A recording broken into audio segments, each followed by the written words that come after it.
Welcome, Quest for You fans. This is episode 391. Thank you for tuning in. My morning Toastmaster session last week was packed. The room was full with regulars and quite a few new people. And it was my job that morning to direct table topics. It's a quick round of questions where several people get a chance to come up on stage and speak for 1 to 3 minutes on the fly. And we always try to give new folks a chance if they are okay with it. I picked on quite a few of them, and every time a person speaks on whatever subject it may be, I'm always amazed. I'm amazed at how much of what they say I can relate to, how much it resonates with me from people I have never even met before.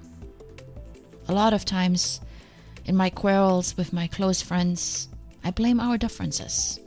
In fact, it's the first thing I often point out. It's because we are just so different. They are the reasons we cannot come to an understanding or why things won't work out. When we meet a potential new friend or partner, we quickly look at what we have in common and where we are different. Typical points of references to measure our differences are parents, place of upbringing, education and experiences, interests and beliefs, character traits and habits, accomplishments and more. We use these to explain our misunderstandings, arguments and unsolved problems. We tend to get caught up with the differences, which then become an obstacle that stands in the way and prevents us from reconciling. When the source of the problem has nothing to do with how different we look or where we are born. Every day, in the media, in politics, even in our communities, there's so much emphasis on how we diverge. These distinctions can have a way of creating the false view that there is an us and them, and it can lead us to forget that we are all one species. We are more similar than we think. It starts with our DNA. We are all 99.9% identical. Our DNA consists of building blocks called base pairs. There are 3 billion of them, and only a tiny amount of those base pairs make us different from each other. Traits we commonly use to distinguish each other, such as skin color and eye color, are controlled by a relatively few number of genes. The percentage of our genes that are reflected in our external appearance has been denoted by scientists to be in the range of 0.01%. While our DNA makes us look unique, we are all genetically very similar. By contrast, scientists say that traits like intelligence, artistic talent, and social skills are likely to be shaped by thousands of the over 80,000 genes in the human genome. Yet our brain focuses on appearance quite often as the first characteristic when it looks for differences. This really sank in with me last week during my Toastmasters meeting. I walked in a bit overwhelmed by all the new faces. As I scanned the people, I completely look over the familiar faces and analyze the new ones. And without noticing it, I categorize people. And I know we all do this.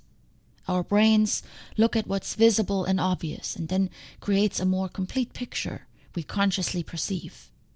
In our perception of people, our hidden mind takes limited data and creates a picture that seems real to us.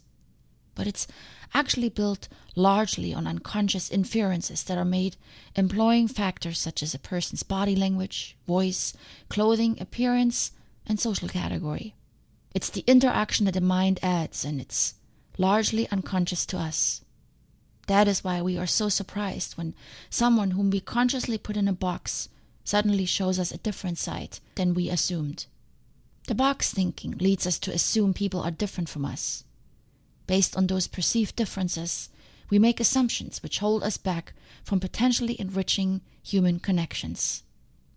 Aside from our DNA, we all share common values across all cultures and races. We care deeply for our families, friends, and community. We all have goals, aspirations, and dreams. We like to laugh, embrace, and feel understood. We are all on a similar journey called life that is marked by joy and pain, And that is why it's so easy for us to relate to one another. That is the power of stories. When someone stands up and shares a part of their journey, it then helps us connect to them. And that is why I love my Toastmasters meetings. The passion around speaking unites us all, but what connects us are the similarities we share, our stories and our experiences that celebrate both our common journeys and our uniqueness at the same time. Every Tuesday, for an hour, I get to wake up again to the beauty that lies in discovering similarities in humans that are so different, to find elements of my journey in someone else's life, and to know that I am not alone out there. If you ask the people that attended my Thanksgiving and Christmas dinners, you will hear something very similar. They were all surprised how easy it was to connect with one another over a meal in a span of 3 to 4 hours without having previously met. When we hang with the same people day in and day out, we remain in our comfort zone. It can become easier to focus on differences and ignore commonalities. But when we frequently expose ourselves to the diversity this world has to offer, it will challenge us to search for oneness in our heart, a term that we know as namaste from yoga. Because isn't our inability to find empathy based on our limited view of this world? I'd like to challenge all of us today to go out and find a deeper connection with not just the world around us, but also within ourselves. If we are narrow-minded and closed, all we will ever able to see are obstacles, differences, and imitations. But the more we expose ourselves to people different from us, the more our horizon will expand. Like a wanderer who keeps walking and only finds more the more he walks. Maya Angelou wrote a beautiful poem about our differences that I want to share with you. It's called The Human Family.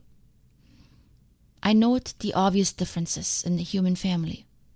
Some of us are serious, some thrive on comedy. Some declare their lives are lived as true profundity, and others claim they really live the real reality.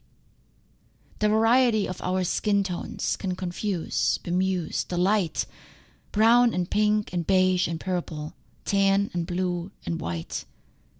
I've sailed upon the 7 seas and stopped in every land. I've seen the wonders of the world, not yet one common man.